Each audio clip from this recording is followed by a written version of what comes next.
Un hombre entró en una sala con 30 ateos. Nadie sabía quién era él realmente. Recuerdo cada detalle de ese día como si hubiera sido ayer. La sala estaba llena, el aire denso de expectativa y escepticismo.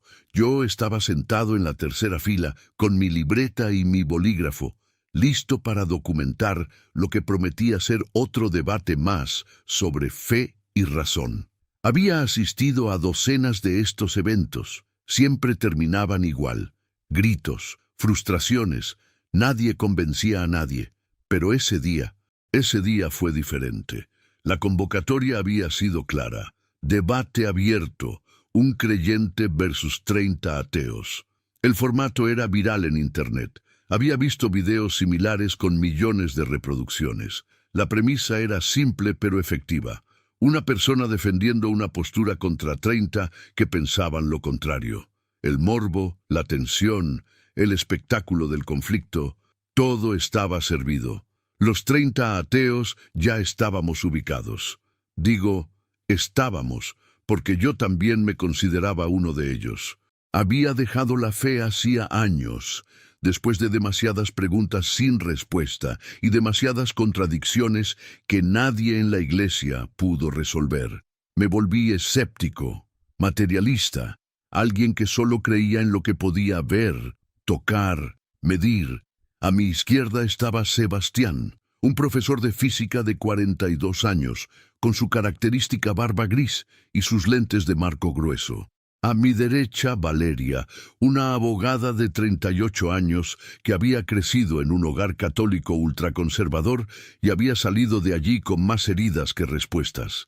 Más adelante estaban Martín, ingeniero, Carolina, médica, Roberto, filósofo, 30 personas con historias diferentes, pero una convicción compartida. Dios no existía, y estábamos allí para demostrarlo. El moderador, un hombre de unos 50 años llamado Javier, subió al pequeño escenario y tomó el micrófono. Buenas tardes a todos, bienvenidos a este encuentro que promete ser intenso, dijo con una sonrisa nerviosa. Las reglas son simples, respeto mutuo, argumentos sólidos y que gane la mejor idea. Nuestro invitado llegará en cualquier momento. Les pido paciencia. Un murmullo recorrió la sala. Algunos de nosotros intercambiamos miradas. ¿Quién sería el valiente o el ingenuo, dispuesto a enfrentarse a 30 mentes críticas?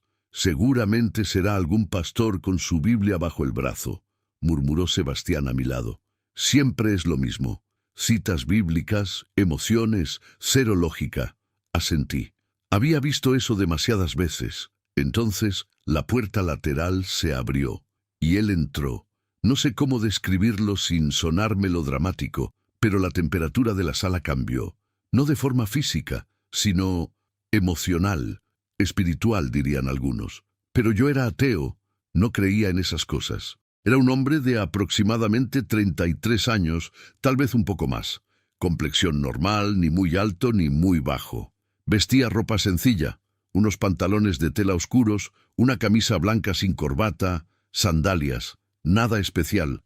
Pero sus ojos eran diferentes. No puedo explicarlo mejor. Había algo en su mirada que te atravesaba. No de forma amenazante, sino comprensiva. Como si te conociera, como si supiera exactamente quién eras, qué pensabas, qué te dolía por dentro. Caminó hacia el centro con una serenidad desconcertante, sin prisa, sin nerviosismo. Se sentó en la silla que habían preparado para él, frente a todos nosotros, y simplemente esperó. Javier carraspeó. Bueno, ¿podrías presentarte, por favor? El hombre sonrió, una sonrisa cálida, genuina. Pueden llamarme Yeshua, dijo con voz tranquila pero firme. Estoy aquí para responder sus preguntas. ¿Yeshua? Preguntó Carolina desde la segunda fila. ¿Nombre hebreo? Así es. ¿Y qué credenciales tienes? Intervino Roberto, el filósofo, con tono desafiante. ¿Eres teólogo? ¿Pastor? ¿Profesor? Yeshua lo miró directamente a los ojos. Soy carpintero. Un silencio incómodo llenó la sala. Luego, algunas risas nerviosas. ¿Un carpintero? ¿Eso era todo? Con todo respeto, dijo Sebastián levantando la mano. Un carpintero viene a debatir con un físico, una médica, un filósofo, ingenieros, abogados. ¿No te parece un poco presuntuoso? Yeshua no se inmutó. La verdad no depende de los títulos académicos, depende de la realidad, y la realidad está disponible para todos los que quieran verla. Bonitas palabras, replicó Valeria, pero aquí vamos a necesitar más que poesía. Vamos a necesitar evidencias, lógica, razón. Eso es exactamente lo que vine a ofrecer, respondió Yeshua. Javier intervino antes de que la tensión subiera más. Bien, comencemos entonces. El tema central es, ¿existe Dios? Yeshua defenderá que sí. Ustedes 30 argumentarán que no. ¿Les parece justo? Todos asentimos. Algunos con confianza, otros con curiosidad. Yo simplemente observaba a ese hombre llamado Yeshua. Había algo en él que no encajaba. No era arrogancia ni ingenuidad. Era certeza, como si supiera algo que nosotros no. Primera pregunta, dijo Martín, el ingeniero, poniéndose de pie. Vamos directo al grano. Si Dios existe, ¿dónde está la evidencia? Y no me vengas con mira el universo o siente tu corazón. Quiero evidencia empírica, científica, verificable. Yeshua asintió lentamente. Excelente pregunta. Vamos a empezar por lo más básico, el origen del universo. Martín, tú eres ingeniero. Dime, ¿cuándo algo complejo, organizado y funcional surge por accidente? Martín frunció el ceño. No estamos hablando de accidentes, estamos hablando de procesos naturales. ¿Y cuál es la diferencia? Los procesos naturales siguen leyes físicas. Exactamente, dijo Yeshua con calma. Siguen leyes. Y toda ley tiene un legislador. Toda información tiene una fuente inteligente. Tú trabajas con sistemas complejos todos los días. Si encontraras un código de programación funcionando perfectamente en una computadora, ¿asumirías que surgió por casualidad o buscarías al programador? Pero el universo no es una computadora, interrumpió Sebastián. ¿No? Yeshua lo miró con esa intensidad tranquila que desarma. El ADN es literalmente un código de información. 4 letras, adenina, timina, citosina, guanina, combinadas en secuencias específicas que contienen las instrucciones para construir y mantener cada ser vivo. Una sola célula humana tiene información equivalente a 1000 enciclopedias. Eso surge por accidente. Surge por evolución, respondió Carolina, la médica. Millones de años de mutaciones y selección natural. Mutaciones aleatorias, precisó Yeshua. ¿Cuántas mutaciones aleatorias beneficiosas conoces, Carolina? Ella vaciló. Bueno, algunas resistencias bacterianas, que siguen siendo bacterias, completó Yeshua. Nunca has visto una mutación aleatoria que agregue información nueva y funcional. Solo ves pérdida de información o reordenamiento.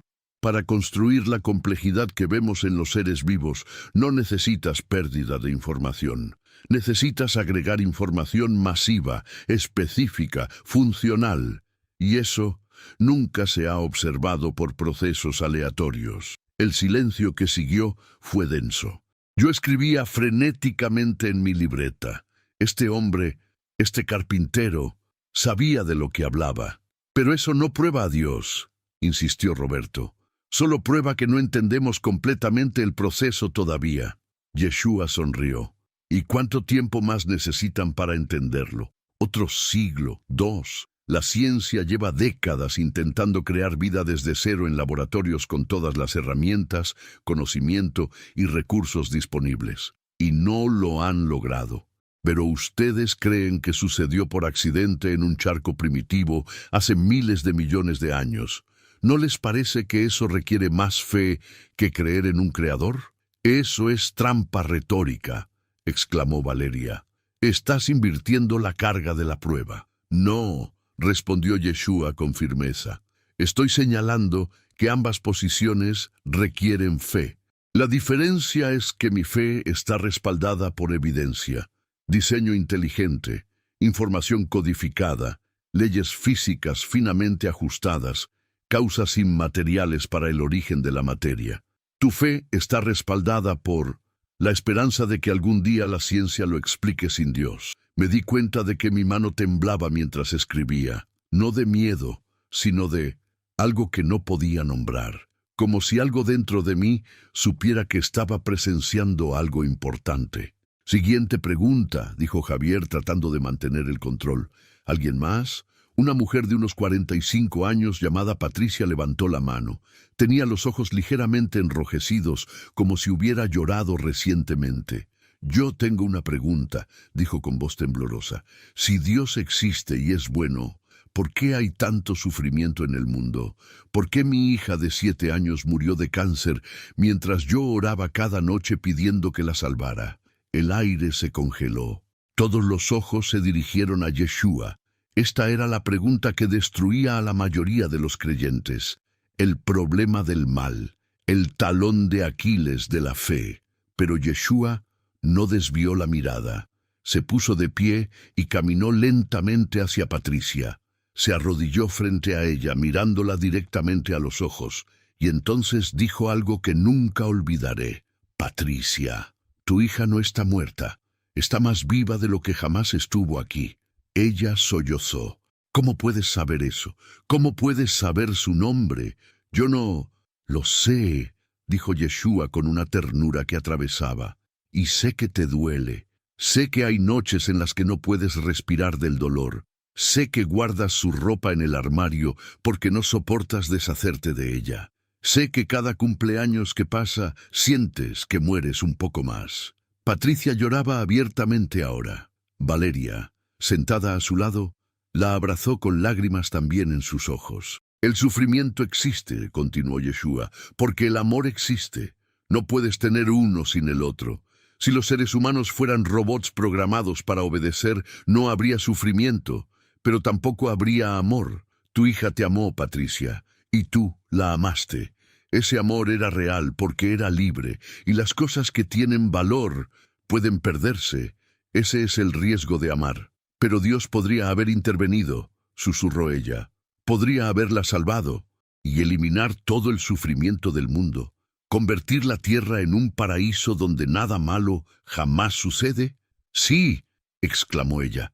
Exactamente. Entonces ya no sería la tierra, sería algo más, y ustedes no tendrían libre albedrío. Serían marionetas en un teatro perfecto. ¿Es eso lo que realmente quieres? Una vida sin riesgo, sin pérdida, sin consecuencias y, por lo tanto, sin significado real. Patricia se quedó en silencio procesando. Yeshua se incorporó y miró a todos los presentes. El sufrimiento no es evidencia contra Dios, es evidencia de que algo está roto en este mundo, y si algo está roto, significa que alguna vez estuvo completo. Ustedes saben que el mundo no debería ser así, lo saben profundamente. Cada vez que dicen esto no es justo, están apelando a un estándar de justicia que trasciende sus opiniones personales. Cada vez que se indignan por el mal, están confirmando que el bien existe objetivamente. Pero, comenzó Roberto, y si el bien existe objetivamente, continuó Yeshua, existe una fuente objetiva del bien. Y si existe una fuente objetiva del bien, Dios existe, porque Dios y el bien supremo son lo mismo. Yo dejé de escribir. Mi bolígrafo quedó suspendido sobre el papel, porque en ese momento algo hizo clic en mi mente, como si una pieza que había estado fuera de lugar durante años finalmente encajara. Y sí tenía razón. Miré alrededor. Los 30 estábamos más silenciosos que al principio. Ya no había risas nerviosas, ya no había arrogancia, había duda, la buena clase de duda, la que abre la mente en lugar de cerrarla. Yeshua volvió a su silla y se sentó con la misma calma con la que había entrado. Siguiente pregunta, dijo simplemente. Y yo supe, con una certeza que no podía explicar, que las siguientes 2 horas cambiarían mi vida para siempre.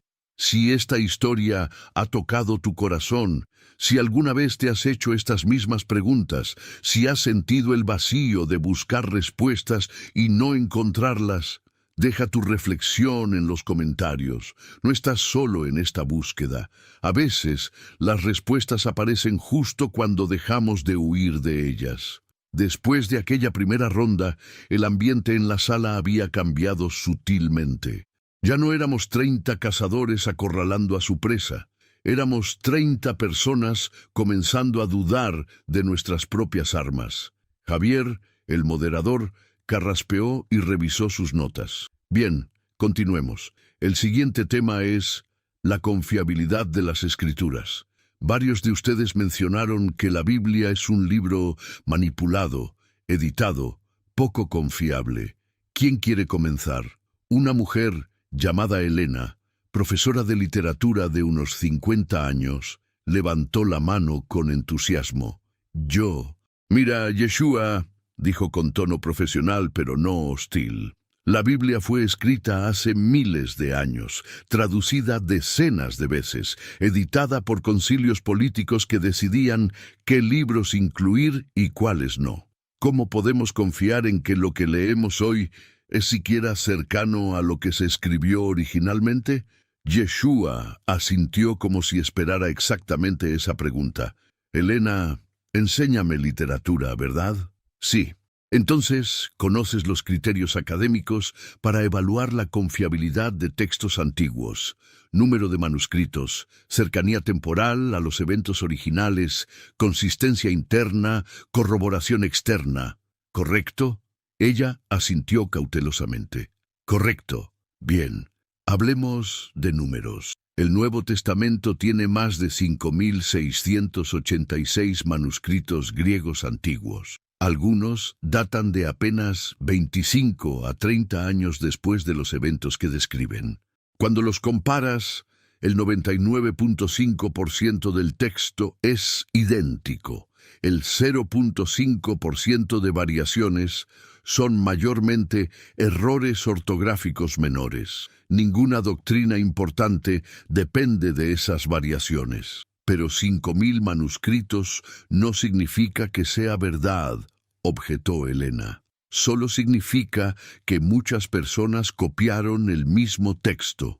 Tienes razón, admitió Yeshua. Pero comparemos. La Ilíada de Homero, considerada uno de los textos antiguos más confiables, tiene 643 manuscritos. El más antiguo es de 500 años después de que Homero la escribiera. Las obras de Platón, 7 manuscritos, 1200 años después del original. Las guerras de las Galias de Julio César, 10 manuscritos, 1000 años de diferencia. Hizo una pausa, dejando que esos números penetraran. Y nadie cuestiona la historicidad básica de esos textos. Pero la Biblia, con evidencia manuscrita cientos de veces superior, es la que todos quieren desacreditar. ¿Por qué? ¿Por qué aplicamos estándares diferentes? Yo anoté eso en mi libreta con signos de interrogación múltiples. Era un punto justo, incómodamente justo. Sebastián, el físico, intervino. Está bien, digamos que el texto se preservó bien. Eso no significa que lo que dice sea cierto. Puedo preservar perfectamente un libro de mitología griega. Sigue siendo mitología.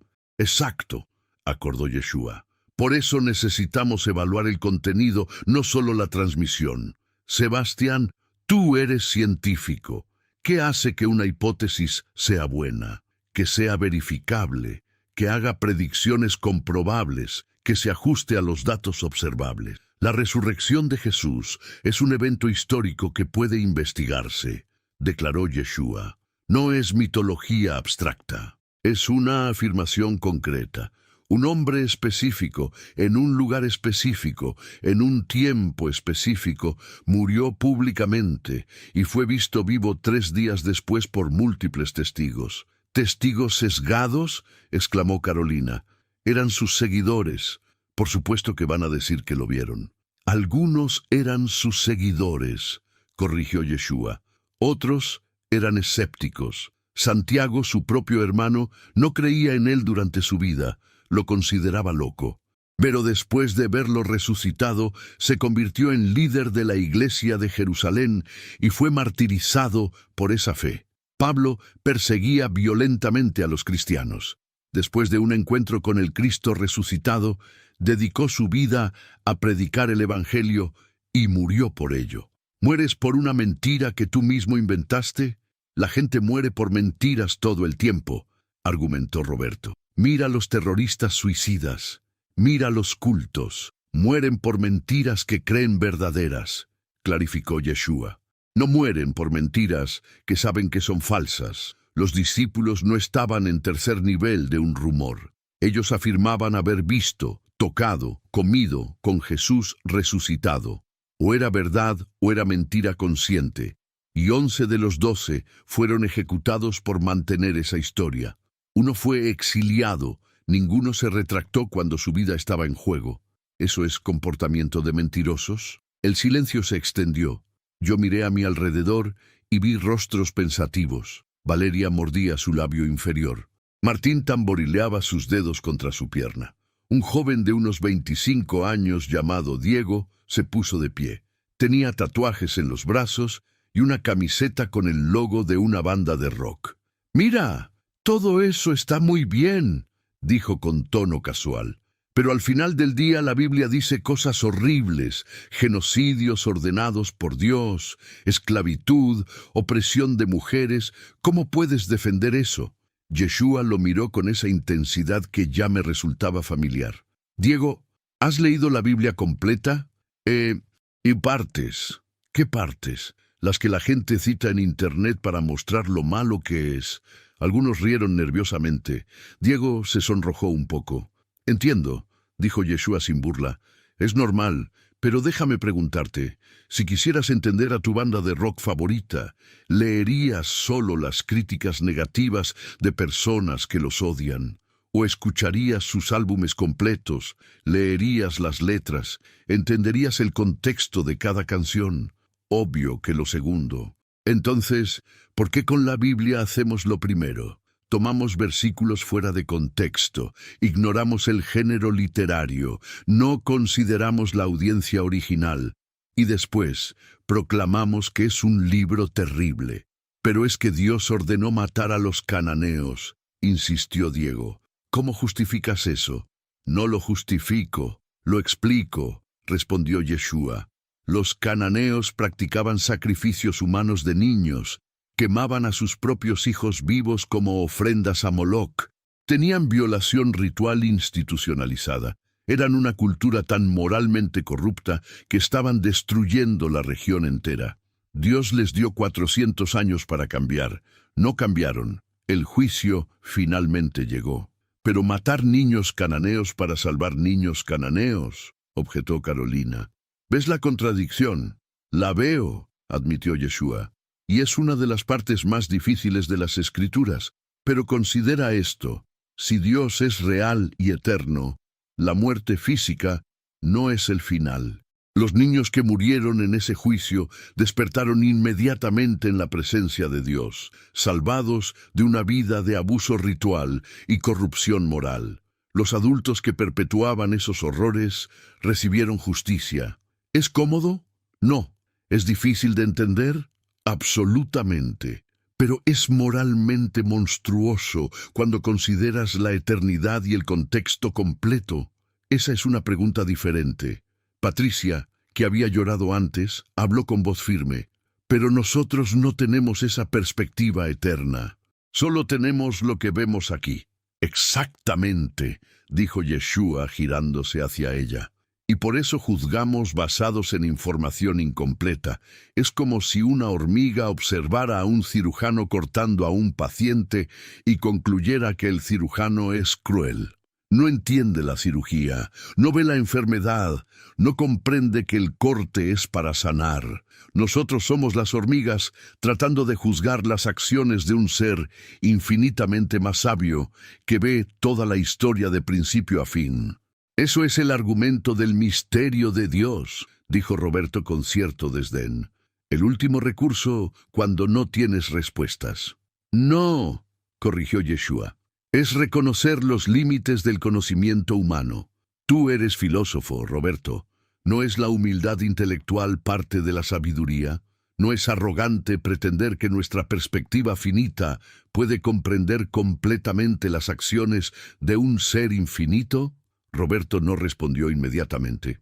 Vi su mandíbula tensarse. Yo seguía escribiendo, pero mi mano temblaba más que antes, no de frío, de algo que no podía nombrar todavía, como si algo dormido dentro de mí comenzara a despertar.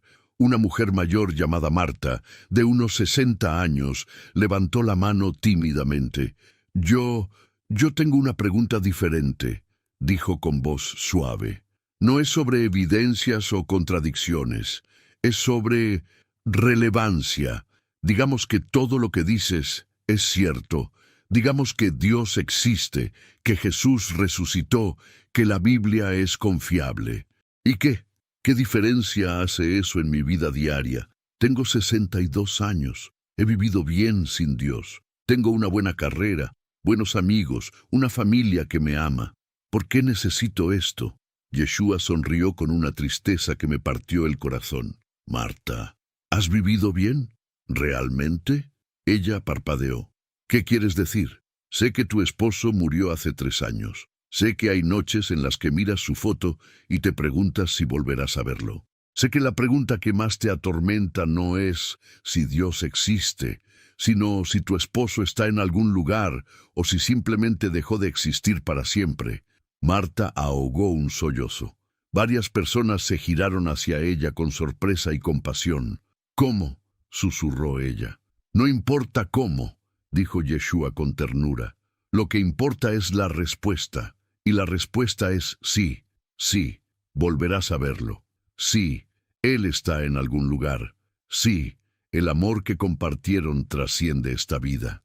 Pero solo si hay un Dios que garantiza la continuidad de la existencia más allá de la muerte. Si no hay Dios, no hay alma. Si no hay alma, no hay eternidad. Y si no hay eternidad, tu esposo es solo polvo y memorias que desaparecerán cuando tú también te conviertas en polvo. Lágrimas corrían por las mejillas de Marta. «¿Y si tienes razón?», murmuró. «¿Y si es verdad? Entonces todo cambia», respondió Yeshua. «El dolor sigue doliendo, pero tiene significado. La pérdida sigue siendo pérdida, pero es temporal. La muerte sigue siendo muerte, pero es derrotada. Ese es el mensaje central, que la vida tiene propósito, que el sufrimiento no es la última palabra, que el amor es eterno porque proviene de un Dios que es amor». Yo cerré mi libreta. Ya no estaba tomando notas, estaba sintiendo, y lo que sentía era aterrador y hermoso al mismo tiempo, como si algo dentro de mí que había estado congelado por años finalmente comenzara a descongelarse. Y dolía. Dios, cómo dolía, pero era un dolor bueno, el dolor del hielo derritiéndose. Miré a Yeshua y por un momento, solo un momento, sus ojos se encontraron con los míos, y en ese momento supe, no con la cabeza, con algo más profundo, con ese lugar dentro del pecho donde viven las verdades que no necesitan argumentos. Este hombre no era solo un carpintero, este hombre era algo más, algo infinitamente más. «Hora de un descanso», anunció Javier con voz tensa. 15 minutos. Regresen para la segunda mitad. La gente se levantó lentamente, murmurando entre sí. Algunos salieron a tomar aire. Otros se quedaron en sus asientos, perdidos en sus pensamientos. Yo me quedé sentado, mirando mis manos, y por primera vez en años, hice algo que había jurado nunca volver a hacer. Oré. No en voz alta, solo en mi mente, apenas un susurro. «Si estás ahí, si eres real, muéstrame, por favor». No esperaba respuesta, pero cuando levanté la vista, Yeshua me estaba mirando directamente, y sonrió, como si hubiera escuchado cada palabra. El descanso terminó demasiado rápido y demasiado lento al mismo tiempo. Algunos de nosotros salimos a tomar aire fresco. Otros se quedaron adentro hablando en grupos pequeños. Yo me apoyé contra una pared exterior, tratando de procesar lo que estaba sintiendo. Sebastián se acercó a mí con una expresión que no había visto en él antes. Incertidumbre. «¿Qué piensas?», Me preguntó, encendiendo un cigarrillo, con manos ligeramente temblorosas. No lo sé, admití. Es diferente de lo que esperaba. Ese tipo sabe lo que hace, murmuró Sebastián. No es como los predicadores habituales. Tiene argumentos sólidos, demasiado sólidos. ¿Te está convenciendo? Sebastián exhaló humo lentamente. Me está haciendo dudar. Y odio eso. Odio dudar. Toda mi vida profesional está construida sobre certezas, matemáticas, física, cosas que puedes medir y comprobar. Y ahora este carpintero de sandalias viene y desmorona mis certezas con preguntas que no puedo responder fácilmente. Valeria se unió a nosotros, abrazándose a sí misma a pesar del calor de la tarde. ¿Escucharon lo que le dijo a Patricia?, preguntó con voz temblorosa. Sabía el nombre de su hija. Sabía que guarda su ropa. Nadie aquí sabía eso. Ni siquiera yo, y Patricia y yo somos amigas hace 2 años. Pudo haberlo investigado, sugerí sin convicción. ¿Cómo?, preguntó Valeria mirándome con ojos húmedos. Patricia no tiene redes sociales, nunca habla públicamente sobre su hija. Y Yeshua, nadie sabía que él vendría. Lo decidieron hace 2 días. ¿Investigó toda la vida de 30 personas desconocidas en 2 días? No tuve respuesta para eso. Cuando regresamos a la sala, la tensión era palpable. Ya no éramos 30 escépticos confiados. Éramos 30 personas asustadas de lo que podría estar pasando. Yeshua ya estaba sentado, esperando con esa paciencia infinita que caracterizaba cada uno de sus movimientos. Cuando todos nos acomodamos, Javier retomó el micrófono. Bien, continuemos. El siguiente tema es uno que muchos solicitaron: moralidad y sufrimiento. Si Dios es bueno y todopoderoso, ¿por qué existe el mal? Diego, el joven de los tatuajes, fue directo al grano. Es simple. O Dios no puede detener el mal, lo que significa que no es todopoderoso. O no quiere detenerlo, lo que significa que no es bueno. O no existe. Problema del mal resuelto. Epicuro, identificó Yeshua. Filósofo griego, 300 antes de Cristo. Buen argumento. Falso, pero bueno. ¿Falso? Diego se cruzó de brazos. Explícate. El argumento asume que un Dios bueno y todopoderoso eliminaría todo el mal inmediatamente, comenzó Yeshua. Pero eso solo es verdad si no hay una razón suficiente para permitir el mal temporalmente. Hay razones suficientes. ¿Cómo cuáles? El libre albedrío es una, ya hablamos de eso antes, pero hay más. La formación del carácter, el crecimiento espiritual, la capacidad de elegir el amor genuino, el valor de las decisiones morales. Nada de eso es posible en un mundo sin consecuencias reales. Carolina, la médica, se inclinó hacia adelante. Pero, ¿qué hay del sufrimiento que no viene de las elecciones humanas? Los desastres naturales, las enfermedades genéticas, los niños que nacen con condiciones terminales. ¿Dónde está el libre albedrío ahí? Yeshua asintió seriamente. Esas son las preguntas más difíciles y merecen respuestas honestas, no respuestas fáciles. La verdad es que vivimos en un mundo caído. No es como se suponía que fuera. La creación misma está rota, gime bajo el peso de la separación de su creador. ¿Y de quién es la culpa de eso?, preguntó Roberto con tono acusador. Si Dios creó todo, creó un mundo que se rompería. Creó un mundo con libertad real, corrigió Yeshua. Y la libertad real incluye la posibilidad de elegir mal. Los primeros humanos eligieron la autonomía sobre la comunión con Dios.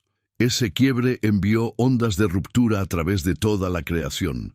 No es que Dios diseñara el cáncer o los terremotos, es que el mundo, separado de la fuente de su orden perfecto, comenzó a descomponerse. Suena a excusa, murmuró Sebastián. ¿Lo es? Yeshua lo miró directamente. Sebastián, tú eres físico. Sabes que el universo tiende hacia el desorden, la segunda ley de la termodinámica. La entropía siempre aumenta en un sistema cerrado. Para mantener el orden, se necesita energía constante desde fuera del sistema. Cuando los humanos cortaron su conexión con la fuente de orden y vida, el deterioro era inevitable. Pero Dios podría reconectar esa conexión por la fuerza, objetó Sebastián. ¿Y eliminar el libre albedrío en el proceso? ¿Convertirlos en autómatas? Ya discutimos esto. No puedes tener amor forzado. No puedes tener relaciones genuinas sin la posibilidad de rechazo. Y Dios nos ama demasiado como para forzarnos a amarlo de vuelta. Marta, la mujer mayor que había preguntado antes, habló con voz más firme esta vez. Pero si Dios nos ama tanto, ¿por qué no se muestra? ¿Por qué no hace obvio que existe? ¿Por qué esta búsqueda tiene que ser tan difícil? Yeshua sonrió con una tristeza profunda. Marta, yo estoy aquí, sentado frente a ti, respondiendo cada pregunta, demostrando conocimiento que no debería tener, haciendo argumentos que no puedes refutar fácilmente, y todavía dudas. ¿Qué más quieres? ¿Que el cielo se abra? ¿Que una voz truene desde las nubes? Sí, exclamó Diego, exactamente eso. Si Dios es real, que lo pruebe de una vez, una señal inequívoca, algo que no pueda ser explicado de otra manera. ¿Cómo qué?, preguntó Yeshua. ¿Cómo crear un universo de la nada?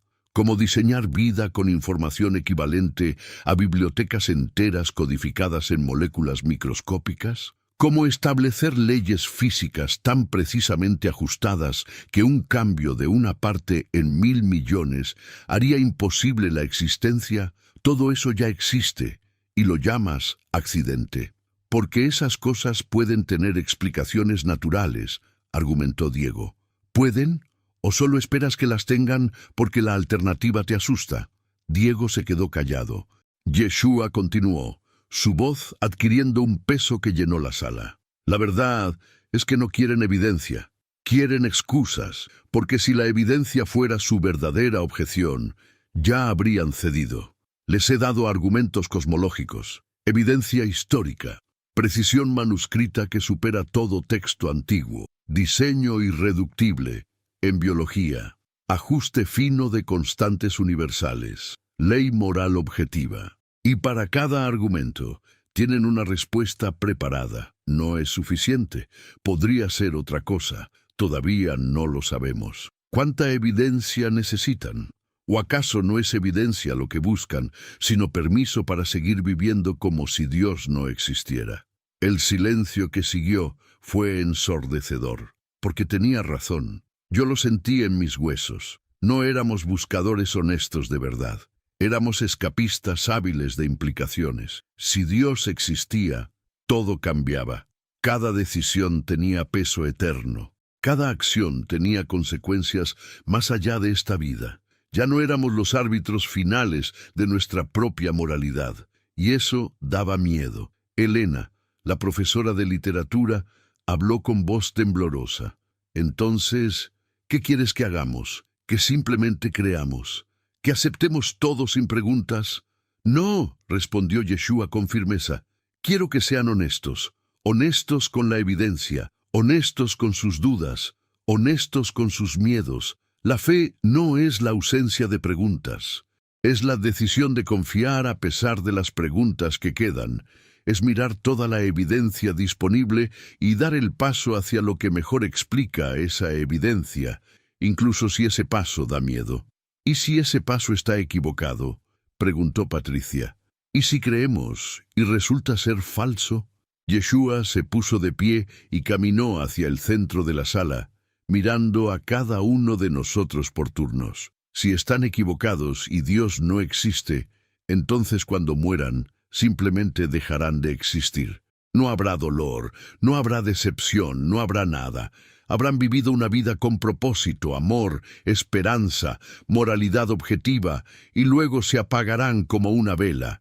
Pero si yo estoy equivocado y Dios no existe, también me apagaré como una vela. Ambos terminamos en el mismo lugar, la nada. Hizo una pausa dejando que eso penetrara. Pero si yo tengo razón y ustedes están equivocados, entonces la nada no es el final. Entonces hay cuentas por rendir. Hay consecuencias eternas. Hay un juez que vio cada acción escuchó cada pensamiento, conoció cada intención, y tendrán que explicar por qué rechazaron toda la evidencia que les fue presentada. Eso es la apuesta de Pascal, dijo Roberto. Un argumento viejo y refutado. No es un argumento, corrigió Yeshua. Es una observación de consecuencias, y las consecuencias son reales, Roberto. Tú eres filósofo. Sabes que la verdad no deja de ser verdad porque sea inconveniente.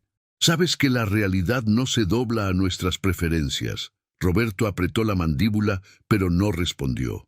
Martín, el ingeniero que había estado callado durante un rato, levantó la mano. Tengo una pregunta diferente, dijo con voz controlada. Digamos que me convences. Digamos que acepto que Dios existe, que Jesús resucitó, que todo esto es verdad. Entonces, ¿qué? Voy a la iglesia los domingos, dejo de hacer cosas que disfruto, me convierto en un mojigato religioso que juzga a todos. Yeshua sonrió genuinamente por primera vez en un rato. Martín, ¿de verdad crees que te estoy pidiendo que seas aburrido? Básicamente sí. ¿Sabías que el primer milagro registrado de Jesús fue convertir agua en vino en una fiesta de bodas? No solo vino, sino el mejor vino. ¿Sabías que lo acusaban de ser comilón y bebedor porque pasaba tiempo con pecadores y celebraba con ellos? Martín parpadeó sorprendido. No, no sabía eso. El cristianismo genuino no es aburrimiento religioso, dijo Yeshua con pasión.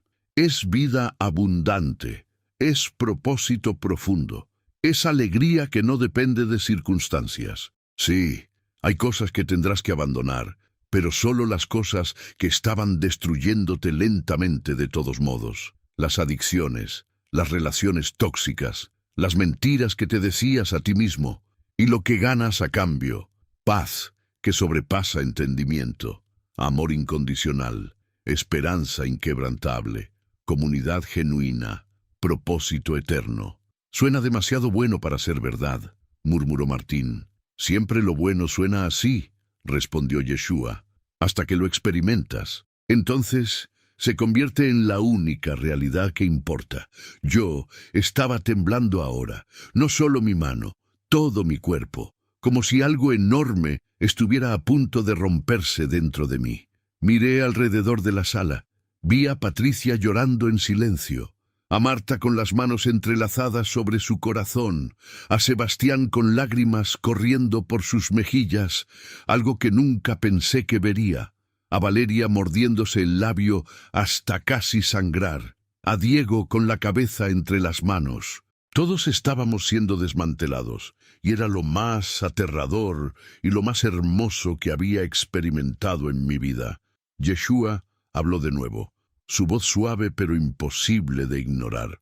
Ustedes vinieron aquí hoy pensando que iban a desmantelar la fe con su lógica y sus argumentos, pero lo que realmente vinieron a buscar era permiso. Permiso para creer, permiso para esperar, permiso para pensar que tal vez, solo tal vez, no están solos en este universo frío y vacío, y yo les doy ese permiso. Más que eso, les doy la evidencia, la verdad, la realidad. Lo que hagan con eso es su decisión. Y con esas palabras, el capítulo más importante de mi vida estaba a punto de comenzar. El descanso después de la tercera ronda fue diferente. Nadie salió a fumar, nadie hizo bromas nerviosas. Nos quedamos en nuestros asientos, sumidos en pensamientos que no nos atrevíamos a vocalizar todavía. Yo estaba sentado con mi libreta abierta en una página en blanco. Había dejado de tomar notas hacía media hora. ¿Qué podía escribir? ¿Cómo documentas el momento en que tu cosmovisión completa comienza a colapsar? Valeria se sentó a mi lado. Sus ojos estaban rojos. ¿Tú crees que él es? Comenzó, pero no terminó la frase. No lo sé, mentí, pero sí lo sabía. En algún nivel profundo lo sabía. El modo en que habla, continuó ella en un susurro. El modo en que sabe cosas. Mis padres me obligaban a ir a la iglesia cuando era niña. El pastor siempre hablaba sobre Jesús como si fuera este ser lejano, abstracto, que vivió hace 2000 años. Pero Yeshua es como si lo hubiera vivido, completé. Ella asintió, tragando saliva. Tengo miedo, admitió. Yo también. Javier llamó nuestra atención. Su rostro estaba pálido. Incluso él, el supuesto moderador neutral, estaba siendo afectado. Última ronda, anunció con voz ronca. ¿Alguien tiene algo más que necesite preguntar? Hubo un silencio largo. Entonces Roberto, el filósofo que había estado tan seguro al principio, se puso de pie. Su postura era diferente ahora, menos agresiva, más humilde. Yo tengo una pregunta, dijo, pero no es académica, es personal. Yeshua asintió. Adelante, Roberto. Si todo lo que has dicho es verdad, si Dios existe, si Jesús murió y resucitó, si hay perdón disponible. Su voz se quebró. ¿Qué pasa con alguien como yo? Alguien que ha pasado 20 años enseñando que Dios no existe. Alguien que ha apartado a otros de la fe. Alguien que ha hecho cosas de las que se avergüenza profundamente. Las lágrimas corrían libremente por su rostro ahora. ¿Hay perdón para alguien así o es demasiado tarde? Yeshua se levantó y caminó hacia Roberto, y lo que hizo a continuación me partió el corazón de la manera más hermosa posible. Lo abrazó. Simplemente lo abrazó. Este hombre que había estado atacándolo verbalmente durante horas. Este filósofo que había venido a destruir sus argumentos. Yeshua lo abrazó como un padre abraza a un hijo que había estado perdido. Roberto, dijo Yeshua con voz llena de emoción, nunca es demasiado tarde. Nunca. Ese es el punto completo. Vine específicamente por personas como tú, no por los que tienen todo resuelto, por los quebrantados, los perdidos, los que han hecho un desastre de sus vidas y no saben cómo arreglarlo. Roberto sollozaba abiertamente ahora contra el hombro de Yeshua. He hecho tanto daño, y todo puede ser perdonado, cada palabra, cada acción, cada pensamiento, todo. Esa es la belleza del sacrificio de la cruz. No era solo un evento histórico, era el pago por todo el pecado de toda la humanidad. Pasado, presente, futuro. Tu deuda ya está pagada. Solo tienes que aceptar el pago. ¿Cómo? Sollozó Roberto. ¿Cómo acepto algo así? Reconociendo que lo necesitas, confesando que no puedes salvarte a ti mismo, creyendo que yo lo hice por ti, y entregando tu vida a seguir el camino que te muestre.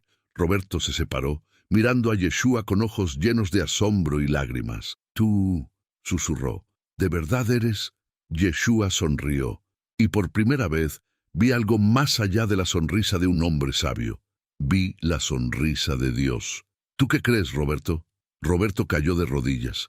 Señor mío, susurró, Dios mío, y en ese momento algo rompió dentro de mí también.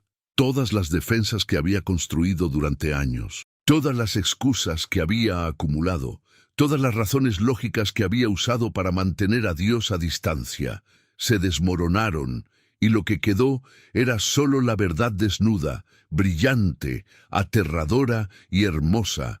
Este hombre era quien decía ser. No podía ser otra cosa. Ningún carpintero normal conocería las cosas que sabía. Ningún ser humano ordinario tendría la autoridad que emanaba de él. Ninguna persona común podría desmantelar 30 cosmovisiones con argumentos tan precisos. Me puse de pie sin pensarlo. Mis piernas se movieron por voluntad propia. Mi voz salió como un graznido. Yo también. Yeshua giró hacia mí. Y cuando nuestros ojos se encontraron, vi todo. Vi mi vida completa. Cada mentira que había contado. Cada persona que había lastimado. Cada oportunidad que había desperdiciado. Todo expuesto bajo una luz que no juzgaba, sino que simplemente veía. Y en lugar de sentir vergüenza, sentí alivio. Lo siento, susurré. Siento haber huido. Siento haber cerrado mis ojos a la verdad. Siento... Lo sé, dijo Yeshua simplemente. Y ya está perdonado. Antes de que lo pidieras. Eso es gracia. Otros comenzaron a levantarse. Patricia, Marta, Sebastián, Diego, Carolina, Elena, uno por uno. Los 30 que habíamos venido como cazadores orgullosos nos convertimos en buscadores humildes. No todos. Martín permaneció sentado, la mandíbula apretada. Algunos otros también, luchando contra la evidencia, aferrándose a la autonomía, incluso cuando la verdad los miraba directamente. Pero la mayoría cedió. Y fue hermoso. Yeshua habló a todos nosotros. Vine hoy no para ganar un debate. Vine para ganar corazones. La lógica y la evidencia los trajeron hasta aquí. Pero lo que los lleva hasta el final es amor. Mi amor por ustedes, amor tan profundo que dejé el cielo, amor tan completo que morí en una cruz, amor tan poderoso que conquisté la muerte misma. Ese amor no es un concepto abstracto, es personal, es para cada uno de ustedes, y está disponible ahora mismo, en este momento, si solo extienden la mano y lo toman. Valeria, llorando, preguntó: ¿qué hacemos ahora? No sabemos cómo ser cristianos. Yeshua sonrió con una ternura infinita. No se preocupen por etiquetas, preocúpense por la relación. Yo no vine a fundar una religión, vine a restaurar una familia. Y todos ustedes son bienvenidos en esa familia, tal como son, con todas sus dudas, con todas sus preguntas, con todo su bagaje. ¿Y los que no creen todavía?, preguntó Martín desde su asiento, su voz tensa. ¿Qué pasa con nosotros? La puerta permanece abierta, respondió Yeshua.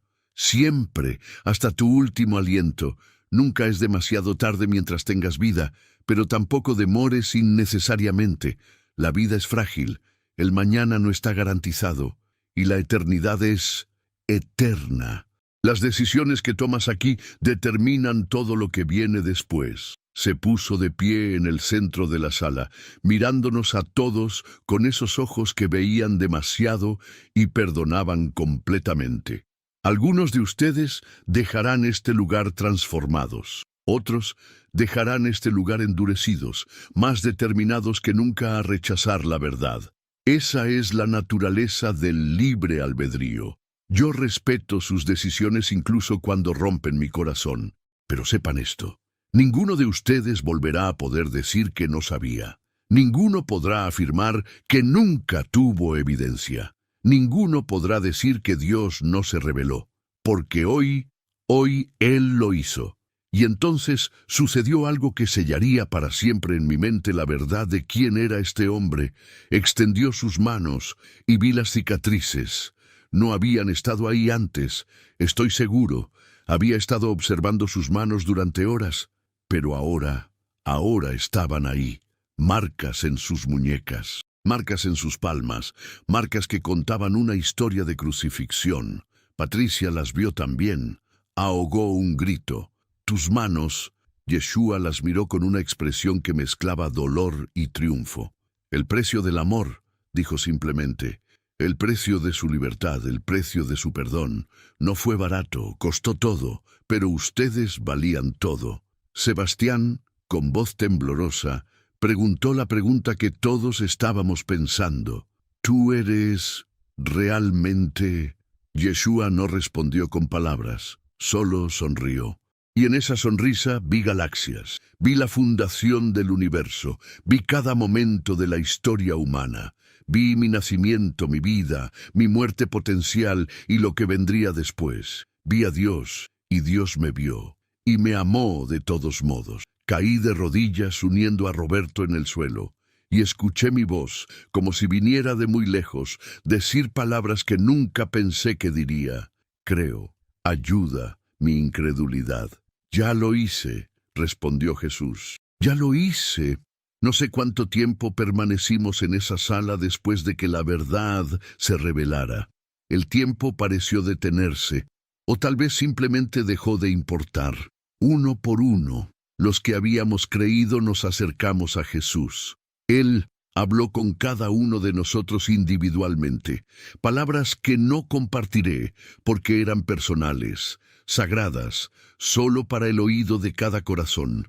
Cuando llegó mi turno, me arrodillé frente a él y no pude formar palabras coherentes, solo lágrimas. Él puso su mano sobre mi cabeza. Has estado corriendo mucho tiempo, dijo suavemente. Puedes descansar ahora. Estás en casa. Y tenía razón. Por primera vez en años sentí que estaba en casa.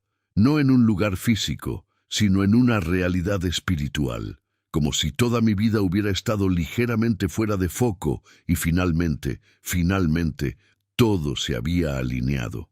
¿Qué hago ahora?, pregunté. ¿Cómo vivo sabiendo esto? Un día a la vez, respondió. Algunos días serán fáciles, otros serán imposiblemente difíciles, pero nunca estarás solo. Incluso cuando no me sientas, estoy ahí. Incluso cuando dudes, soy real. Incluso cuando falles, eres amado. ¿Y si vuelvo a apartarme? Entonces volveré a buscarte, una y otra vez, hasta tu último aliento. Ese es el tipo de amor con el que estás tratando. No es amor condicional que se retira cuando fallas. Es amor que persigue, que restaura, que nunca se rinde. Me abrazó entonces, y en ese abrazo sentí lo que las palabras nunca podrían transmitir: aceptación completa, perdón absoluto, amor inquebrantable. Cuando me separé, mis ojos cayeron nuevamente sobre las cicatrices en sus muñecas. ¿Por qué?, susurré. ¿Por qué pasar por eso? No valgo ese tipo de sufrimiento. Jesús sonrió con esa mezcla de tristeza y alegría que ahora reconocía como característica suya. Tú no determinas tu valor, yo sí. Y desde mi perspectiva, valías cada segundo de ese sufrimiento. Valías la cruz, valías la tumba, valías la resurrección, porque sin todo eso estarías perdido para siempre. Y eso era inaceptable para mí. Más lágrimas. No sabía que tenía tantas. Me levanté con piernas temblorosas y regresé a mi asiento. Roberto estaba ahí, su rostro transformado. Ya no era el filósofo arrogante que había entrado. Era un niño que acababa de encontrar a su padre después de años perdido. ¿Tú también?, me preguntó. Yo también. Nos abrazamos. Dos ateos conversos unidos por la verdad más antigua y más nueva del universo. Valeria se unió a nosotros, luego Patricia, Marta, Sebastián, Diego, Carolina, Elena. Uno por uno, los que habíamos creído, formamos un círculo espontáneo. Sin palabras al principio, solo presencia compartida. Entonces Patricia habló.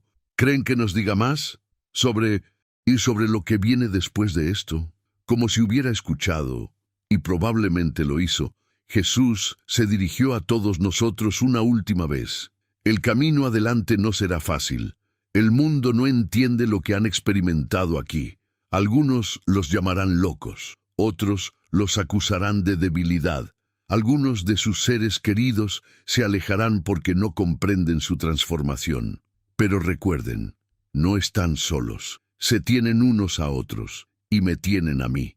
No de forma física como hoy, pero de forma espiritual, que es aún más real. A través de la oración, a través de las escrituras, a través de la comunidad de creyentes, a través de esos momentos silenciosos cuando saben, simplemente saben, que no están solos. Sebastián levantó la mano tímidamente. ¿Volveremos a verte? ¿Así? ¿Físicamente? Jesús sonrió con una tristeza conocedora. Algunos sí, otros no hasta el final. Pero todos me verán eventualmente. Esa es una promesa. Y yo no rompo mis promesas. ¿Qué pasa con los que no creyeron hoy?, preguntó Valeria mirando a Martín y algunos otros que permanecían en sus asientos, observando, pero no participando. La historia con ellos no ha terminado, respondió Jesús. Hoy plantamos semillas. Algunas brotarán mañana, otras en meses, algunas en años, y tristemente, algunas nunca brotarán. Pero todas recibieron la oportunidad. Ese es el regalo más grande que puedo dar, la libertad de elegir. Incluso cuando eligen rechazarme, miró directamente a Martín. La puerta permanece abierta, amigo mío. Siempre. Martín desvió la mirada, su mandíbula trabajando. Pude ver el conflicto en él, la evidencia contra el orgullo, la verdad contra la autonomía. Era una batalla que él tendría que resolver solo. Jesús continuó. Antes de irme, quiero que sepan algo. Lo que experimentaron hoy no fue accidente. Cada uno de ustedes fue llamado aquí por nombre. Cada uno tenía preguntas que necesitaban respuestas. Cada uno tenía heridas que necesitaban sanación. y cada uno recibió exactamente lo que necesitaba, aunque no siempre fue lo que querían. ¿Nos llamaste?, preguntó Elena. Nos llamaste específicamente. Siempre los he estado llamando. Hoy simplemente respondieron, o comenzaron a responder. El llamado no cesa. Es una invitación constante, extendida cada día de sus vidas. Ven a mí, conóceme, ámame, sígueme. La respuesta siempre ha sido suya. Hubo un momento de silencio pesado. Entonces Diego, el joven de los tatuajes, preguntó con voz quebrada, ¿qué hacemos con nuestra vida ahora? ¿Cómo la vivimos sabiendo que tú eres real? Viven con propósito, respondió Jesús. Viven con amor. Viven sabiendo que cada acción tiene significado eterno. Cada palabra que hablan puede plantar semillas de vida o muerte. Cada decisión los acerca a mí o los aleja. No es complicado, aunque tampoco es fácil. Amen a Dios con todo su corazón. Amen a su prójimo como a ustedes mismos. Todo lo demás fluye de esos dos mandamientos. Si no saben qué hacer en una situación, pregunten, ¿qué mostraría amor aquí? Y luego háganlo, sin importar el costo. Patricia, con voz temblorosa, preguntó, ¿le dirás a mi hija, le dirás que la amo? ¿Que no pasa un día sin que piense en ella? Jesús caminó hacia ella y tomó sus manos entre las suyas. Ella ya lo sabe, y te está esperando. Cuando llegue tu tiempo, ella será la primera persona que veas.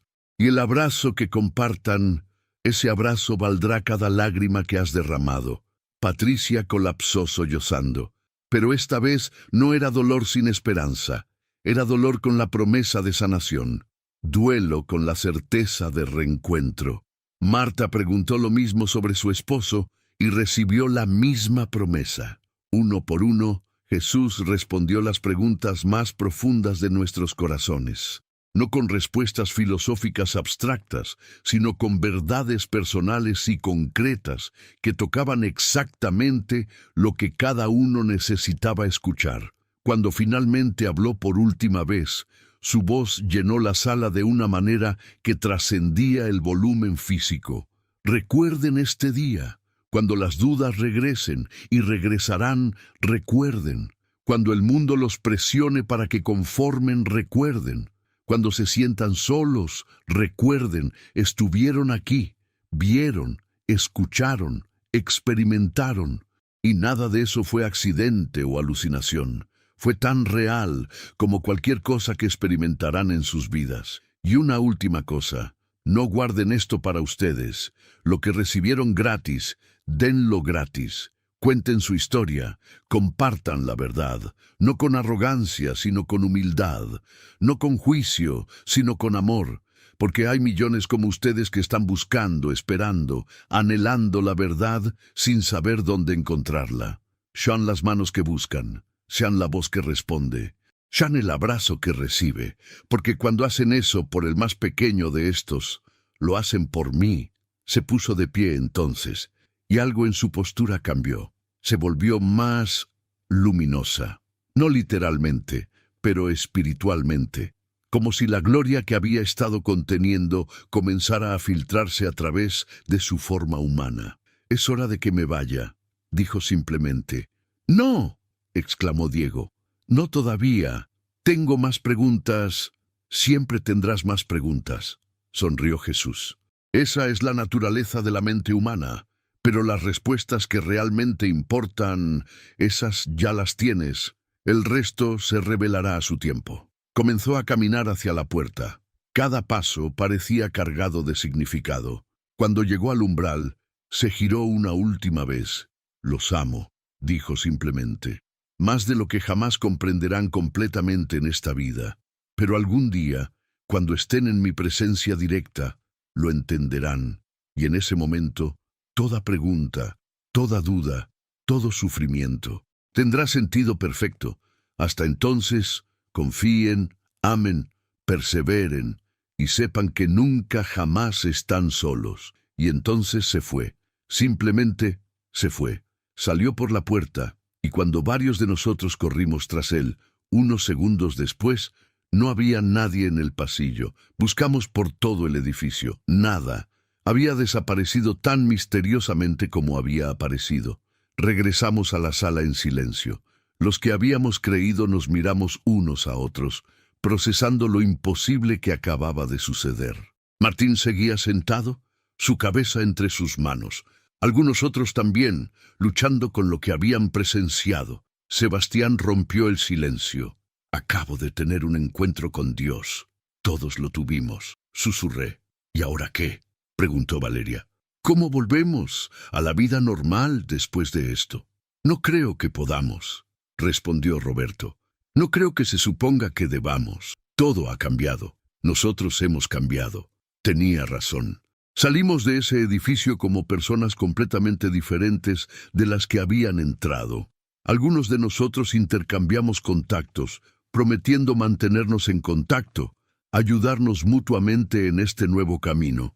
Patricia me abrazó antes de irse. Gracias, susurró. ¿Por qué?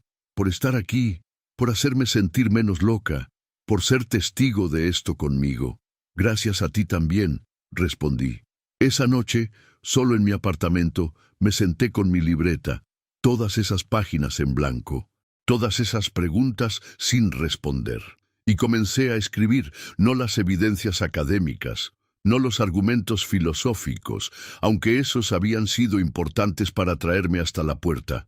Escribí sobre el encuentro, sobre las preguntas que habían sido respondidas, sobre las cicatrices en sus muñecas, sobre el amor en sus ojos, sobre la transformación que sentía ocurriendo en mi propio corazón. Escribí hasta que el sol salió, y cuando terminé, supe lo que tenía que hacer. Tenía que contar esta historia, no para convencer a nadie, no para ganar debates, sino para testificar, para decir, yo estuve ahí, yo lo vi, yo experimenté, y nada ha sido igual desde entonces, porque 30 ateos entramos a una sala ese día, y no todos salimos como ateos. Algunos salimos como creyentes, como seguidores, como hijos e hijas del Dios que amamos lo suficiente como para buscar darnos hasta en nuestra obstinación. Y si eso es posible para nosotros, es posible para cualquiera, incluso para ti, especialmente para ti. La puerta permanece abierta, siempre ha estado abierta. La pregunta es, ¿entrarás? 6 meses después. Nos reunimos una vez al mes ahora, el grupo que estuvo en esa sala aquel día, no todos, pero varios, 17 de los 30 originales. Nos juntamos en diferentes casas, compartimos comidas, oramos juntos, algo que todavía se siente extraño para algunos de nosotros. Estudiamos las Escrituras. Nos apoyamos mutuamente cuando las dudas regresan, porque sí regresan. Patricia sonríe más ahora. Todavía extraña a su hija con un dolor que nunca desaparecerá completamente, pero hay esperanza mezclada con ese dolor, esperanza de reencuentro. Sebastián dejó su trabajo en la universidad, ahora enseña física en una escuela cristiana, integrando su fe con su ciencia de maneras que nunca pensó posibles. Roberto escribió un libro sobre su experiencia, se llama El filósofo que encontró verdad. Está ayudando a miles de personas que luchan con las mismas preguntas que él luchó. Diego comenzó un ministerio para jóvenes en su vecindario. Usa su historia de transformación para alcanzar a otros que piensan que están demasiado lejos para ser salvados. Marta se reconectó con su fe de una manera que nunca experimentó cuando era joven. Ahora lidera un grupo de apoyo para viudas, compartiendo la esperanza que recibió aquel día. Valeria se reconcilió con su familia. Las heridas no sanaron de la noche a la mañana, pero hay progreso, hay perdón, hay amor fluyendo donde antes solo había amargura. Carolina usa su experiencia médica para servir en clínicas gratuitas, viendo su trabajo no solo como ciencia, sino como ministerio.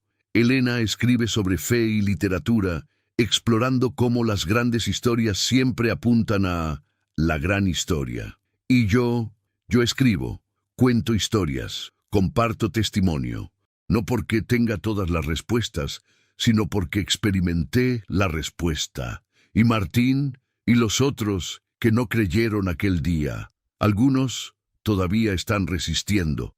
Algunos han desaparecido completamente, queriendo olvidar lo que experimentaron porque la verdad es demasiado inconveniente. Pero algunos están empezando a hacer preguntas. Martín me escribió hace 2 semanas. El email decía simplemente, cuéntame más. No estoy listo para creer todavía, pero quiero entender. ¿Podemos hablar? Le respondí, por supuesto, la puerta siempre está abierta, porque eso es lo que Jesús nos enseñó aquel día.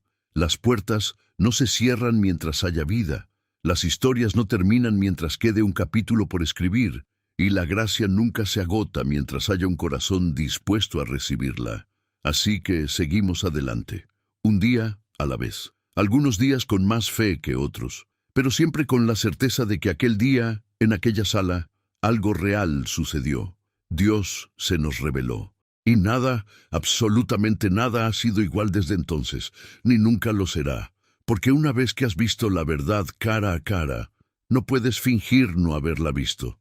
No importa cuánto lo intentes. Fin. Si esta historia tocó algo profundo en tu corazón, si te identificaste con alguno de los personajes, si has sentido ese vacío que solo Dios puede llenar, déjanos saber en los comentarios. Comparte tu propia historia, porque tal vez, solo tal vez, tu testimonio sea exactamente lo que alguien más necesita escuchar hoy. No estás solo en esta búsqueda, y la puerta permanece abierta para ti también.